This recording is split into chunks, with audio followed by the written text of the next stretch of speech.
पूजा plastic, आपकी रसोई का भरोसेमंद साथी। कंटेनर, मसाला बॉक्स, ट्रे, जग और भी बहुत कुछ। स्वास्थ्य के लिए सुरक्षित टिकाऊ क्वालिटी के साथ पूजा प्लास्टिक, किचन का परफेक्ट पार्टनर। और एक बड़ी खबर भोपाल से अवैध हथियार फैक्ट्री का भांडाफोड़ हुआ। एक कमरे में अवैध हथियारों की फैक्ट्री चल रही थी। पुलिस ने 2 सगे भाइयों को गिरफ्तार किया है।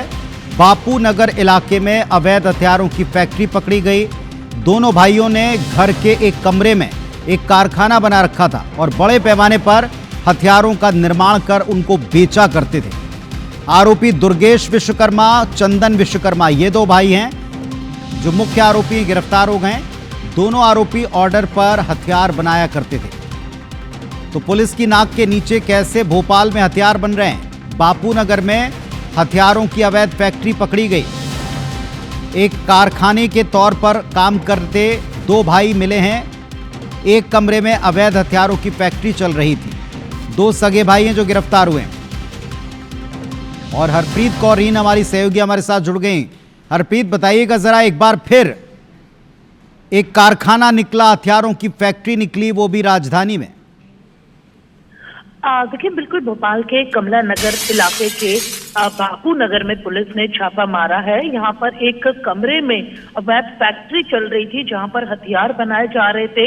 यहाँ से पुलिस ने करीबन 75 से ज्यादा बड़ी छुरियां और तलवारों को जब्त किया है। और ये 2 सगे भाई हैं जो लगातार इन कामों में लिप्त थे। इससे पहले भी इन पर कार्रवाई हो चुकी थी, लेकिन उसके बावजूद पुलिस का कोई खौफ नहीं। और ये जेल से छूटते ही इन दोनों भाइयों ने फिर से इलाके के एक घर में कमरा लेकर यहाँ पर कारखाना बना रखा था। फिलहाल पुलिस ने दुर्गेश विश्वकर्मा और चंदन विश्वकर्मा, इन दोनों आरोपियों को गिरफ्तार कर लिया। लेकिन बहुत हैरान करने वाली बात है कि लगातार पुलिस की कार्रवाई जारी है, लेकिन उसके बावजूद अपराधियों के हौसले इतने बुलंद है कि शहर के बीचों बीच रहवासी इलाके में ही उन्होंने। ये कितने समय से कारखाना चल रहा था, इसका कुछ पता चल पाया? कब से रह रहे थे? किराए का मकान है? कब से ये काम कर रहे थे, कुछ पता चला? देखिए, इन दोनों अपराधियों का पुराना रिकॉर्ड है और कुछ समय पहले ये जेल से छूट कर आए थे और पिछले करीबन 8 से 9 महीने से इन्होंने फिर से इन हथियारों को बनाना शुरू कर दिया था।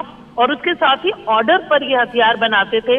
इन्हें बेचने की फिराक में, ये माल सप्लाई करने की फिराक में थे, लेकिन उससे पहले ही इन्हें पुलिस ने पकड़ लिया। जी, बहुत शुक्रिया आपका। आप नजर रखिएगा वापस, कौन इनके ग्राहक थे, कहाँ सप्लाई होता था, ये सब अब पुलिस को पता लगाना इन्वेस्टिगेशन में। फिलहाल शुक्रिया आपका जानकारी के लिए।